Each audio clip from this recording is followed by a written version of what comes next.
The 1970s gave us Genesis of the Daleks, quite possibly the best Dalek story ever written. But apart from that, nobody in the 1970s, it seems, had any idea what to do with the Daleks. Jon Pertwee hated them. Certain other members of the production team wanted rid of them. The early scenes in Death to the Daleks are actually very good. The TARDIS is rendered powerless by some unknown outside force, and the Doctor is forced to wander out into the darkness of a prehistoric landscape, armed with only a gas lamp.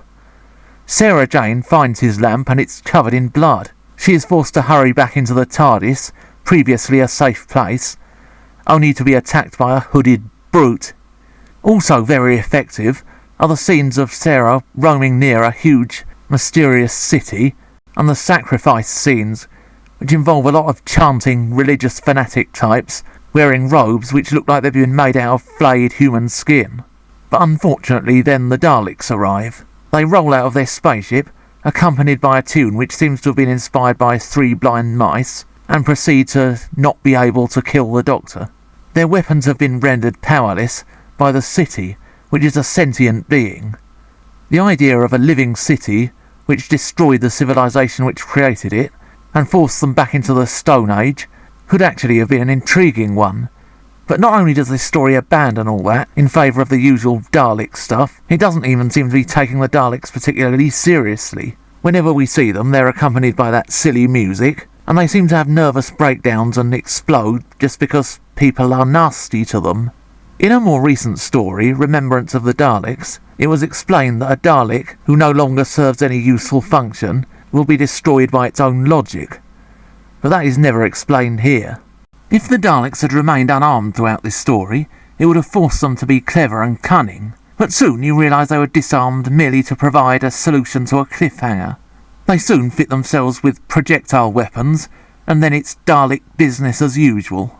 Apparently the galaxy is being ravaged by a plague, which could destroy thousands of people on the outer planets alone. The only cure for this is a mineral found on the planet Exelon.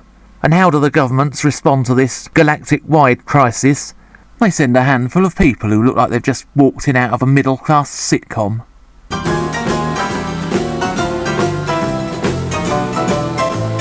Their spaceship is crippled by the same power failure that rendered the TARDIS inoperable. Galloway is the only one amongst them who comes across as a genuine mercenary.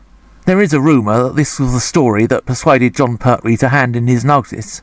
The particular moment he decided this could well have been the scene where a Dalek is destroyed by what seems to be a killer vacuum cleaner, while he adopts the manner of a cricket commentator.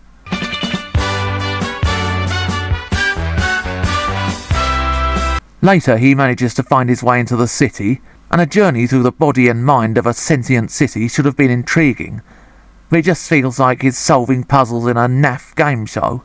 Episode 3 ends when we are shown a tiled floor.